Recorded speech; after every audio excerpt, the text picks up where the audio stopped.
Hello, everybody, and welcome to our final show of the year. It does appear, though, that I'm not joined by Mike this time. I am, in fact, joined by Wolfie from the Wolves. Is that right? Surprise! It's me. Yeah. You're very excited, Michael. I'll talk about that in a minute, but let me just cover off what we got on the show. Right. So, well, as you can see, 3 ways to get more dosh in less time in 2022 for free. Now, I'll tell you why I want to talk about this. At this time of year with my clients, my private clients, it's all about planning for the first quarter, the first sprint in the next year, 2022 in this case. Right. What are we going to do? Why we're doing it, what's most important. Okay, so there's a whole bunch of stuff that we're involved with around that. And I tell you, one of the things, the themes that's coming through, everybody wants more. They want to make more money. They want to hire more staff. They want to win more clients, make the most of clients and what they've got. And I'm all in favor of all of that. But what I sometimes struggle to get people to talk about is make the most of what they have. And really, there's a lot of money. It says, 20% growth is what we've kind of gone with, but you can double your profits it depends on the circumstances. But making the more of what you have can have a massive effect on your profitability. So I want to talk about that. The 3 ways I'm going to talk about it with efficiency through numbers. So that's looking at the numbers in your business and figuring out ways that you can just slightly increase them, make them better. The second thing is about smart sourcing, which we've talked about before on the show. But I want to re-promote that because I think some people still haven't kind of bought into the concept with that for whatever reason. And lastly, content and broadcasting, which, we're obviously huge fans of. Yeah, we are really. And I can't tell you what I get from that. Well, I can tell you, and I'm going to tell you what I get from it, but it's enormous. It's the gift that keeps on giving, guys. So this is a really great show. We're so looking forward to it. And in the middle of that lot, we've got a little announcement for you as well. So we're all excited. Right, I am gonna start this final show with the standard competition. So as you can see, Mike and I we are going to get into content in a second, but Mike and I are wearing our Christmas jumpers. So I have a Santa cat riding a unicorn with space pizza giving out, and Big Mike's got shiny lights. So I'm not answering to Big Mike today, by the way. Sorry, Wolfie. Yes. Wolfie has got his. So let us know in the comments, who do you think's won the Christmas jumper competition this year? Is it Kirsty, like a legend, or are you going for gadgets over style and picking? Do I have to call you Wolfie? Picking Wolfie. So please put Kirsty or Wolfie in the comments. I just went down. I stayed with a client last night in his house in Brighton and watched the Wolves win at the Amex. It was an absolutely fantastic night. On the way back in the car to the house, it was a little icy, to be fair. But we all got over that. Yeah, it was in fact awkward moose, right? But it was okay. We got over that, and we won another 3 points for the Wolves. Awesome, excellent. So it's all well. So I look forward to seeing those Kirsty comments coming in because it's clear I won. But let's get crack-a-lacking. Let's figure out what we're going to talk about today. So we mentioned there are 3 things, and the first thing is efficiency by numbers. Now that could be a lot of things, Michael. That could be a lot of things. So what specifically are we looking at here? It is a lot of things, actually. Oh, well, that works out well. Right. 2 things about this. First of all, if you measure certain key data points, metrics, KPIs, call them what you will, within your business, they can tell you all sorts of things that are happening in the real world. So, for example, if you're measuring CVs submitted to interview offers, that ratio will tell you lots of things. How well your people understood the requirement, how good the CV was that they submitted, how good they were at finding the right candidates. There's all sorts of things you can get from that data. Now, here's the interesting thing. Going back to what I said in the introduction. A lot of people are planning to grow and get more at everything to lift their profits. Yes, carry on doing that. I love it. However, I think everybody needs a project to make more of what they have. For example, those people out there that do contingent recruitment,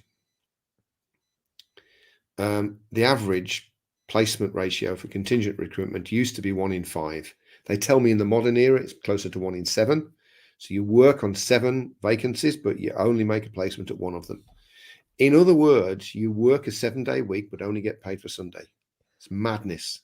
That's 6 days of effort that you don't get a bean for. Just imagine if you placed 2 out of 7 instead of 1 out of 7. Not much of an increase, except it's doubled what you've made. And a good proportion of that extra revenue just falls to the bottom line.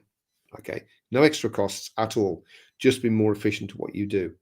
So looking at that ratios, looking at how many CVs it takes to get an interview, how many interviews to get an offer, how many offers it takes to get a placement, even down to measuring the hours that you spend to generate one CV. I've done this project with quite a few of my clients actually, and it's really interesting. I'm not going to tell you the number because if you want it, you should do it. But there is roughly an average number that how many hours it takes, or minutes really, it takes to generate that CV. And therefore, when you plug that into the ratios, you can see how many hours it takes to make a placement to make some money. And it's startling. If you focused on that to improve it, marginal gains, little changes here and there. So, for example, you could productize and steer people towards an exclusive rather than a contingent. So you're going from 1 in 7 placements to probably 6 in 7 placements, or whatever it would be. Massive increase in your profits and your delivery. So essentially what you're saying here is that you use data, I know how much of a huge fan you are of data, to not necessarily diagnose issues, but to become aware of areas in your business that could be improved, or that could make a bottom line, or that you could just shave 1 second off, or you could make 10% cheap or something. Yeah. And then you do that maybe 10 or 15 times with 10 or 15 different things, and suddenly your profits increase by 20%. Well, not just that. Not just that. That's true. That is true. You do something that make a gain from once, you do it 10 times in the year, big gain. But it's across all your people. So if there's 3 of you and you all do it, that's 3 times the increase, right? So it's a really big deal, and it often gets pushed aside, A, because it's difficult, and I know that because I do it. I get that. And B, because you've got to collect a lot of data and people don't like to do that. Let's get to the answer. Let's do the thing. Let's put another bum on the seat. Yeah, you can carry on doing that. But my advice is to really understand your numbers and then start to experiment. So, for example, just one example, you could change the way in which you format the CVs and write them. There's lots of different ways to do that. When we did that back in the day, we saw a massive increase. I mean, it was humongous take up between CVs submitted and interviews. Huge, right? So, and there are lots of things that you can do all the way through the process to basically get yourself a better result. And pretty much all of that goes to the bottom line. So my message around efficiencies numbers is figure out what the numbers are, measure, analyze, and then execute, and you will make more money. Even if you keep the headcount the same and you don't have any more clients, right? You will make more money and lots more money. Okay, so I've decided I'm going to challenge you this time, Big Mike. So normally at the end of these shows, we give everybody a practical thing to do, right? But because we've got 3 things that are all equally important, I'm going to come to you and say, if they want to do this, what's the first thing they should do? But first, I've got comments. So I'm going to give you a second to think about it, Mike. So first, Gavin said he really agrees. When you take the dozens of little things we do in recruitment and focus a little bit, it's 100%, Gav. 100%. Yeah, 100%. But what perhaps is more important than that comment is this one. I just want to draw attention to it because I think Gavin makes hugely strong points. There's cats in space. So I've got Gavin's gift here. His Christmas gift here. It's gone. I'm going to be drinking that myself. Sorry, Gav. Okay, so Big Mike, if somebody's watching this and they're thinking, right, okay, I want to do this. I want to become more efficient around the numbers. I want to start doing this marginal gains come January.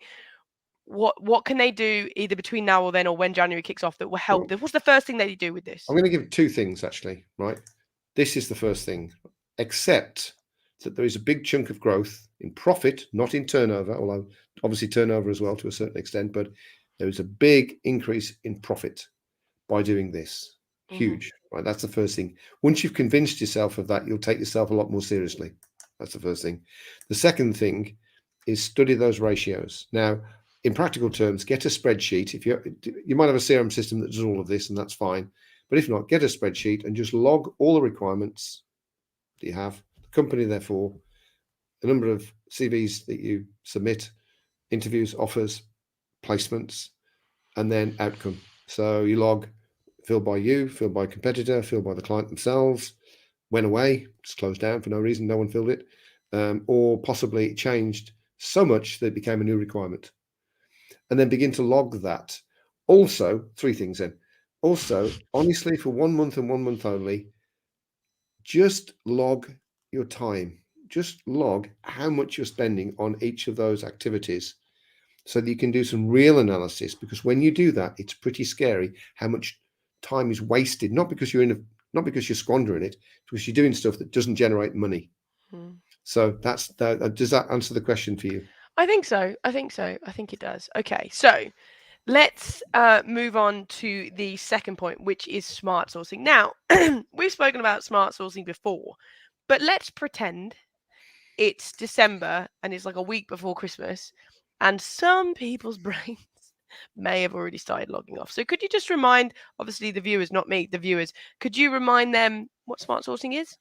Yeah, right. So outsourcing, by contrast, is where you take a big function and let the whole thing go. It's very common in big companies. They'll outsource their IT division, or they'll outsource their Health department or finance complaints department. department. Yeah. Big thing. There you go. Right. In smaller businesses, that's much harder to do. And actually, I don't think it's particularly sensible. Smart sourcing is where you think, well, okay, you know that thing I do? I bet someone else could do that thing.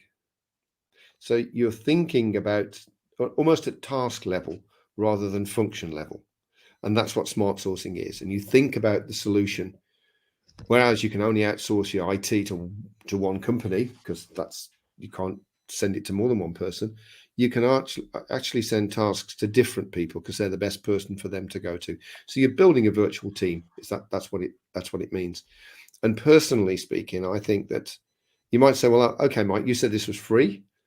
Well, it's going to cost you money to outsource. Of course it is. But you are paying that money in your time. Right? Okay. Do you remember when we had, I can't remember her name, Caroline, somebody, I think it was, came on the show and talked to us about $1,000, $100, I've got it here actually, $1,000, $100 and $10 tasks. Do you remember that? Yes. So $1,000 task is something that you're good at, you enjoy, and has a high impact, and probably other people can't do it or shouldn't do it. So strategy in the business is $1,000 task, right? You own that. You can involve other people and get their opinions, but you own that. That's yours. So winning new business, certainly in a pod system, you don't want too many people doing that because that makes them independent then. So you do that. That's what you do. That's the thing. You're good at it. You like it. It's a big impact on the business. So those are $1,000 tasks. $100 tasks are those that you can actually, you do yourself, and they do need a certain level of skill and experience, but you can find people to do them. You may need to work with them and train them to do it and accept that there'll be failures along the way, but eventually they will do them. So it's an investment for you to make that work. But once it's done, it's done. So for example, resourcing. You can resource, but you can get someone else to do that. You hire someone in, or you can outsource it to India or the Philippines or South Africa. You need to work with those people to get them to where you need them to be, get the ratios working well. But when you hit that, you're good, right? That's something you don't need to worry about. You can just look at the numbers and make sure that everything's as you need it to be, and the numbers will tell you that. $10 tasks are just pretty much anyone can do them, really, like raising an invoice, doing your expenses. They're just things that they just need to be done in the business. Ordering stuff, arranging stuff, booking lunch for clients, things like that. Yeah, I mean, they're actually some are quite time consuming, actually. Arranging appointments, for example, right? So, I hate that. I know. So my suggestion to you is, first of all, work out your $1,000, $100, and $10 tasks. And the best way to do that, again, it's a drudge, and I know most people won't do it because it's a drudge. But the benefits, the outcome are fantastic. And that is plot your time for a week or a month if you can. Single piece of A4 paper turned into landscape, 3 columns, $1,000, $100, $10, and just write down what you do.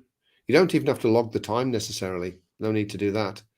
If you want to do that, you should use a product called Toggle, TOGGL.com, and that will log it for you. But if you just want to do it on a piece of paper, that's fine. And then analyze that and figure out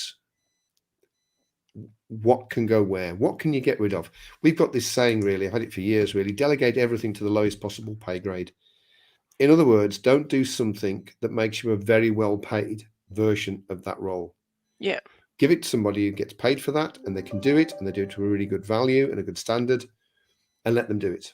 And you just monitor to make sure that everything's, and let them be excellent. Because I don't know about you, with me, if it's something that I don't particularly enjoy doing, or I unfortunately don't have a natural inclination towards, I tend to do it average at best. So if I give that to somebody who enjoys those kind of things, who really excels at those kind of things, they will probably not only do it more efficiently, probably better than me, and they'll enjoy it. Whereas me, I'm kind of, and they're like, yay, booking appointments. So it actually works out best for everybody because I get to spend my time doing the things that I enjoy that also make the biggest difference to my business. Yes. But the person I delegate to is also happy because they're doing things that they're good at and makes them feel good about things. And it's sort of a two-way street, right? That is true. And also, if they become an expert at something, they'll deliver more bangs for bucks, which is the whole point of this show. So we were talking about this last night with my client in Brighton, actually, over a rather frosty beer at half time. So in many cases, particularly in smaller agencies, you're constantly having people doing a job that they're not great at. And when they become great at it, they want to move to the next level. So if you think about that in your business, you've got a big proportion of your workforce who are doing something they're not best suited to.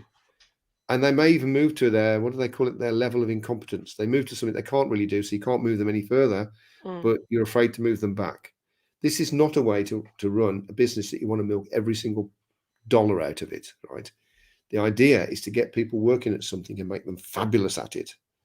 Now, in many cases, you've got to offer a career structure and people want everything to happen very quickly. So there is a selling job for you to convince people that take your time, you'll be better at it, you'll earn more money and be more successful and have a much easier life than constantly being out of your depth and but learning. not necessarily, if you've got a virtual team, that isn't necessarily something This is you the would point. do.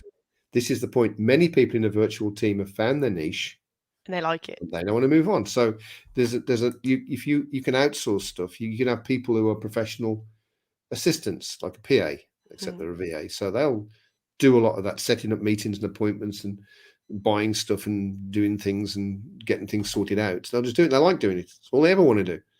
You can also get professional resources, particularly abroad. That's what they want to do. They don't want anything else. So they become really, really good at it. And you can work with them to make them even better. So now you've got an organization filled with people who are doing a job that they like, getting better and better at it. And you can see the performance indicators on that just go through the roof. So my view is on this. So let's just get back to what the whole point of it was, is you can have Smartsource, so figure out what you can let go.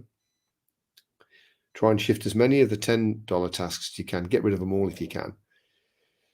Gradually get rid of the $100 tasks. And then what you're left with, even if it takes 5 years to achieve, and it might, what you're left with is the $1,000 tasks, which is where you're at. That's when the business starts to deliver what you want it to deliver. It's fantastic. Okay, so I'm assuming then that your tip for the first thing of this is figure out what your $10 tasks are, what the ones and those are things that are either time consuming but not particularly difficult, or something that you don't enjoy doing, like accounts is normally in there. And you would then make a decision about whether that is somebody within your current team can do it or whether you're outsourcing it. Correct. Is that If the first step? If you're a solopreneur, you've got to outsource. Outsourcing as well can be a half step. So before you can justify hiring someone internally to do it, you can hire a virtual version. It's kind of halfway there. So you're getting stuff done. You see how it works. It makes some gains. You can spend those gains to bring someone in full time if that's the best solution for you, or just leave it with the outsource company. It's fine to do that. Yeah, for sure. Yeah. Okay, fantastic. All right, so then it's about time, I think, that we move, and I think it's probably my favourite of the 3 points that you're going to discuss today. I thought we were going to do the announcement now, Bab. Oh, are we doing the announcement now? I thought we were doing that at the end. This is what happens. No, we'll do it now. That's what happens. It all falls apart at Christmas. Okay, so I mean, this is a really exciting, because it's something that I've personally wanted for a while now, Mike, isn't it? And it's something we've spoken about, and we've definitely the right thing mentioned. To do. Thing to do. Right. Mike, tell it. Here we go. Yeah. Is that not what you thought then? I thought we were changing it to the Kirsty Ames Show. What is this? Yeah, I know we agreed that, but I think I've moved on to we had a meeting on it. I know. I feel betrayed. No, that obviously we're not just changing the name and the logo.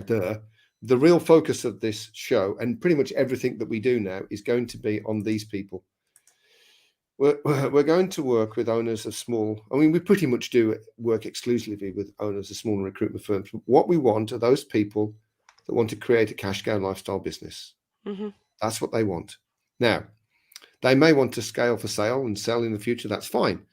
And that will be a journey with someone else. But for me, it's this first step. It is always the first step with growing a scale for sale business. But for some people, it's the getting off point. It's kind of like the base camp at Everest. It's actually enough for a lot of people. They stay there and it's fine. Some people like to put themselves to the torture of climbing all the way to the top. Good luck to them then. But that's not me. So it's me getting you to the base camp. And really what that means is creating a business that does that.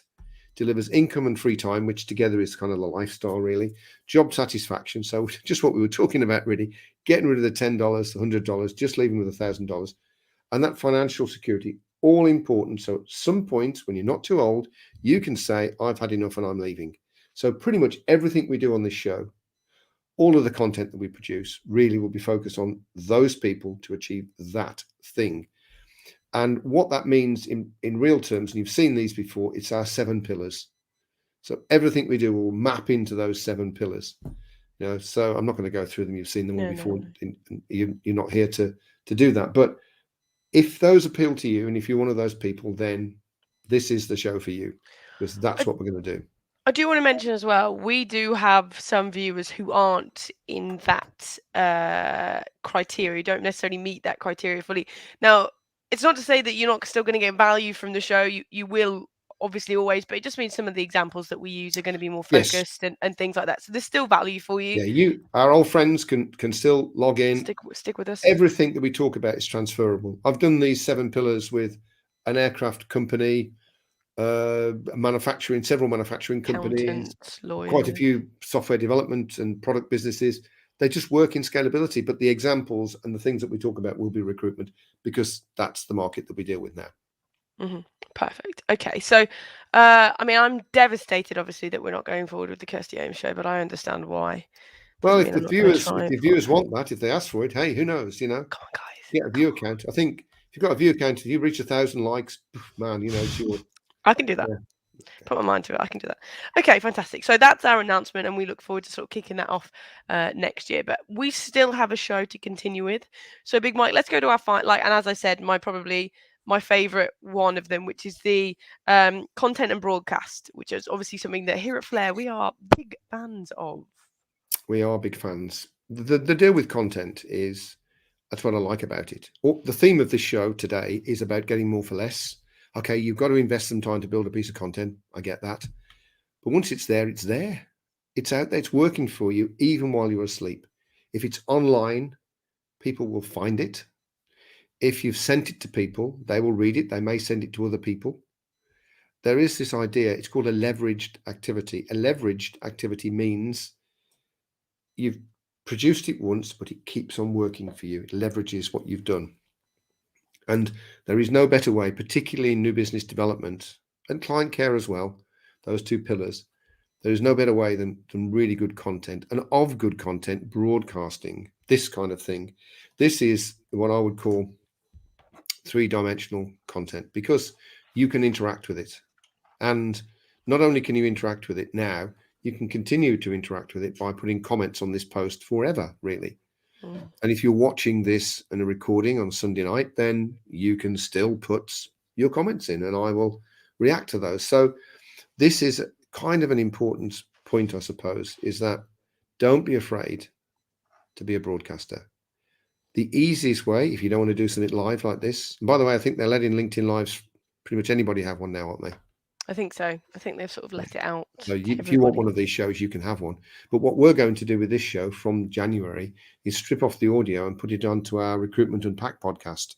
So all our podcasters can listen to this as well as watch it. So, or if listening is your kind of absorption format of choice, then you can do that.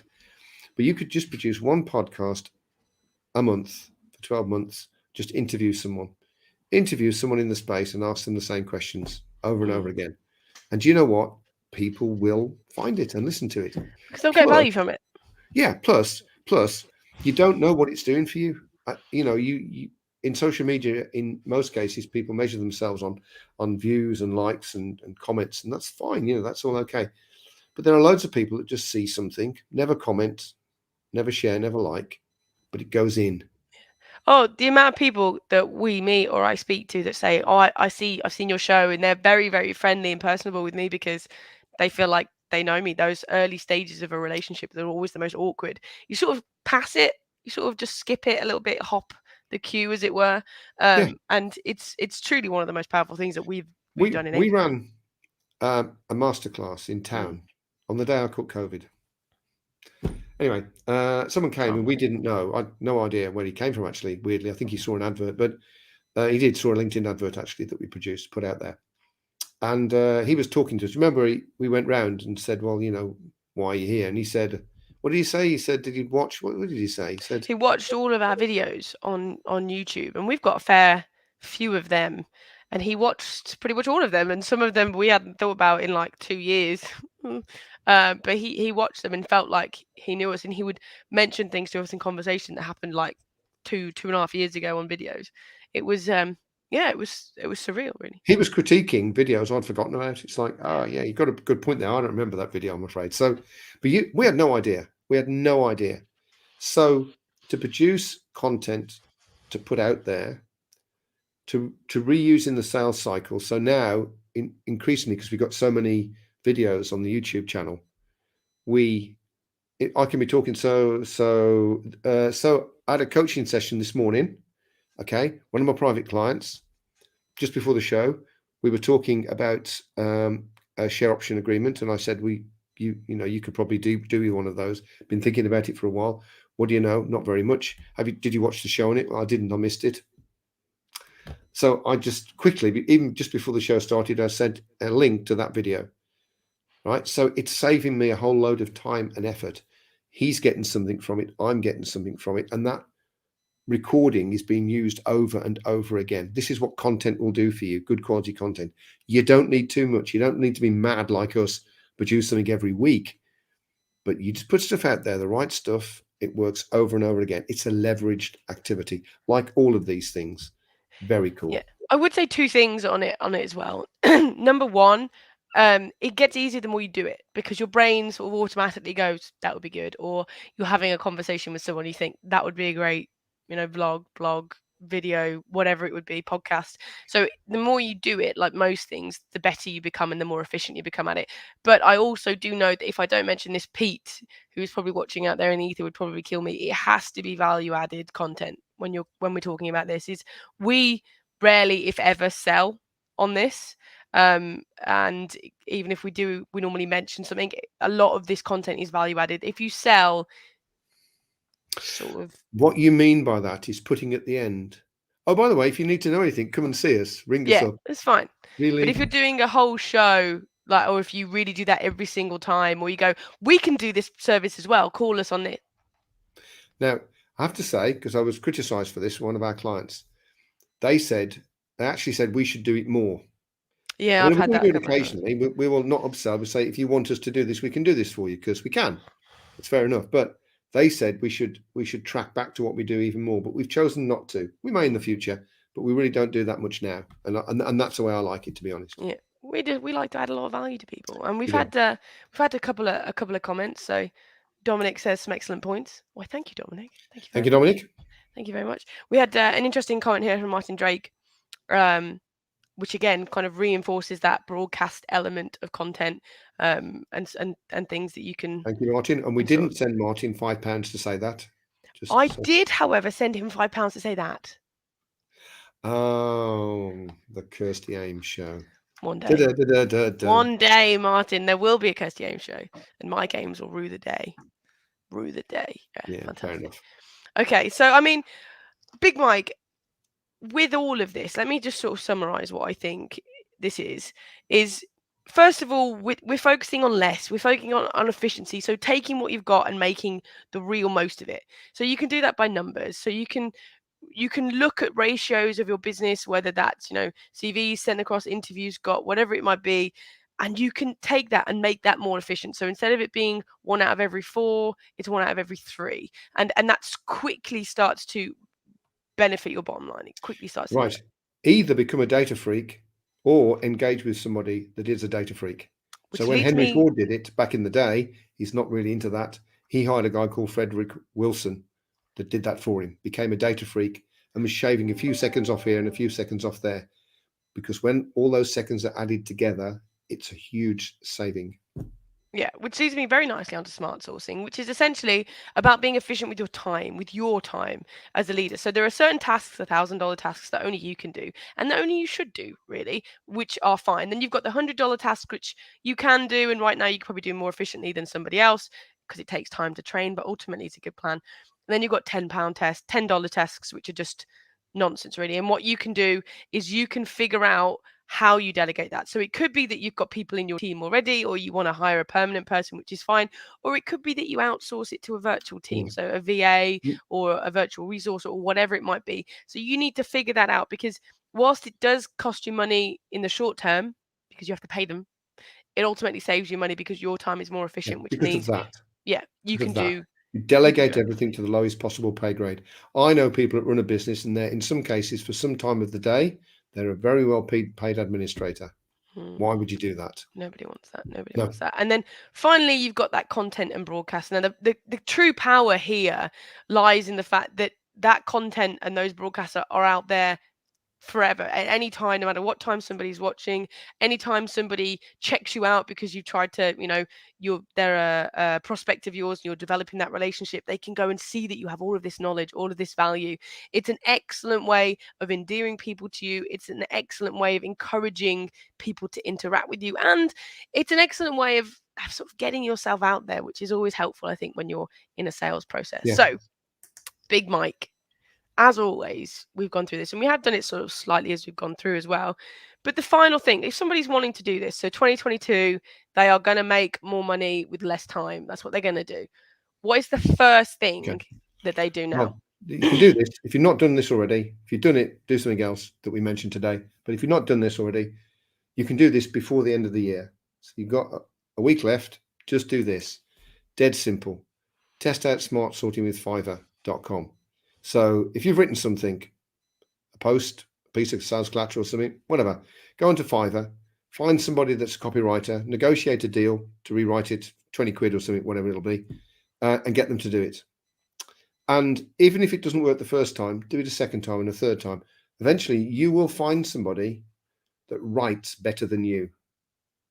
And when you do that, your content just gets that little bit better, right? That's all it is. Dead simple, not very much money. You just go onto Fiverr.com, you just search for what you want, and then you negotiate a price and do it. Easy between now and the end of the year. If you do that, do let us know how you get on, because I'd very much like to hear that.